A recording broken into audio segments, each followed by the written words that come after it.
Hi everyone, welcome to this week's video where I'll be testing out this Canon 100mm macro lens. Yeah, so it's really nice just to be out in nature taking some photos again, because I've always got a really massive passion for being out in nature and doing lots of nice kind of landscape shots as well. It's my favourite time of year really, in autumn, just because the colours just absolutely stunning. So it's nice to be out. And I always think of photography like a fresh start really. Every time you go out for a new day of photography, you always think, what's going to happen today? Am I going to get something good?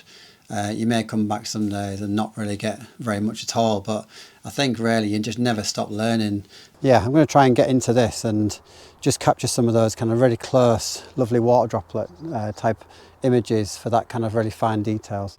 Yeah, I think X marks the spot on this this image. Just perfect kind of crossing over of two little bits of grass with a nice little bit of water droplet in it. Yeah, and you can still get the kind of wider shots as well with this kind of lens, as well as obviously your macro. With it being 100mm, obviously you've got that range a little bit for those kind of wider kind of landscape shots. And it's an absolutely stunning light actually over across the other side. Try and kind of capture a little bit of this detail in the foreground and then just get this lovely colour in the background. So I'll just frame this up and see what I can do with it.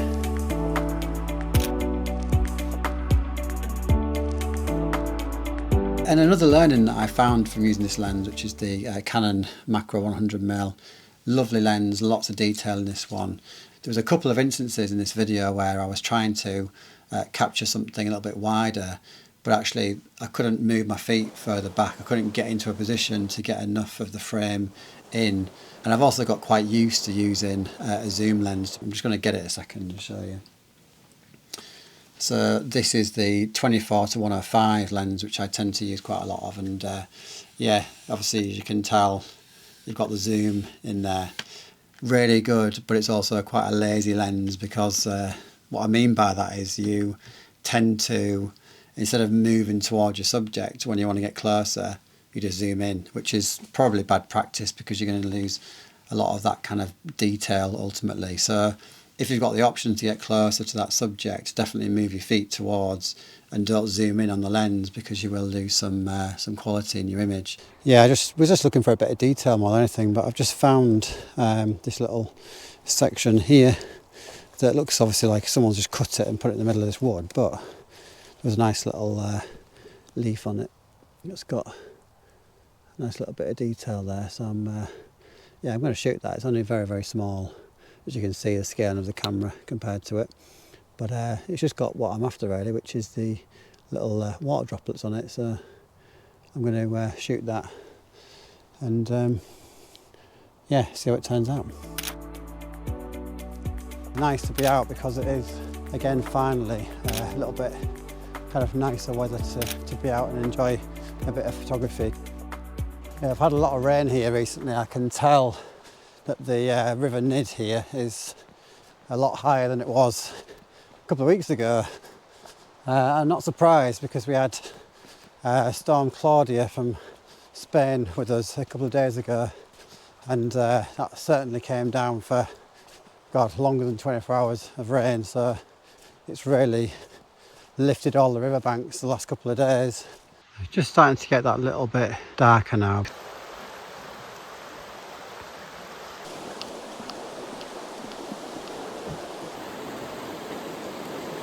Unfortunately not so good. Not enough sky, not enough pink blue sky. Needs to be about 50mm unfortunately. Yeah, and I think if I had a choice as to which lens to take next time, if you are a photographer out there wondering kind of like about the macro lens, or you know how lenses kind of work out there in the field, what I'd probably say is it's just down to what kind of style of photography you're looking to capture ultimately. Because if you do want more close detail, kind of nature type shots with lots of detail, then you're definitely going to want to take a macro lens. But equally, if you're going to do something a bit wider, you need that flexibility with a zoom lens, and these tend to be obviously a lot better to have in the bag because you've just got more range. It's just easier to be able to capture more options out there. Really enjoyed using that lens. The quality of this lens is superb, so I am tempted actually to go back out again and just try and do a few more kind of images, perhaps in better light with a tripod and with a bit more time, because I never seem to have enough time in the world. It's always so busy, isn't it? So I'm yeah, hopefully going to try this again at some point, and I might even do another video on it as well, to be fair. But yeah, the old trusty 24-105 is always the one that I tend to carry with me most of the time. You can see a little bit more colour that's left in the environment that I'm in. That's lovely. I've kind of shot images like this before, and it's quite nice to kind of capture it against the dark backgrounds. But lovely woodland, just very dark, and the light's gone now, so you never know, I might try for one more. That image at the end didn't quite work, but it was kind of probably the right idea, just not executed so well. So yeah, next time I should really take my tripod, because I think that was something that probably could have helped me actually overall in this video, which would have been to have spent that a little bit more time setting up a particular frame and a certain image, and then really being able to kind of maximise the settings on the camera. And yeah, I think my learnings really from doing this was freehand is very difficult to be doing this kind of close detail type shots. You just need to be so kind of careful with what you're doing, and also the light is really key, because you need to get good light into the camera.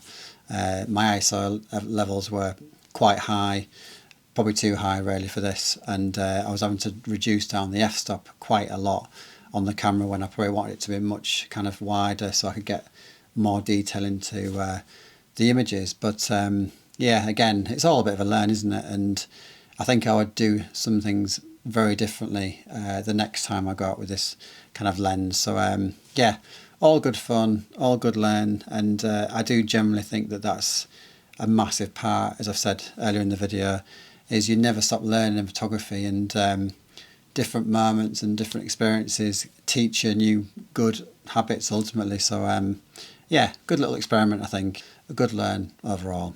Anyway, thank you so much for watching this video until this point. I'm whittering on once again, but if you are still kind of watching to this point, thank you so much. I do generally really appreciate everyone who watches these videos, especially this far into a video, because yeah, time is so precious, isn't it? So it's yeah, really appreciated by me, so thank you very much, and hopefully you'll consider clicking on one of these links at the end for even more videos about street photography and landscapes. So yeah, take your pick, and hopefully you enjoy them. Right, I'll see you guys pretty soon. Cheers, and see you later.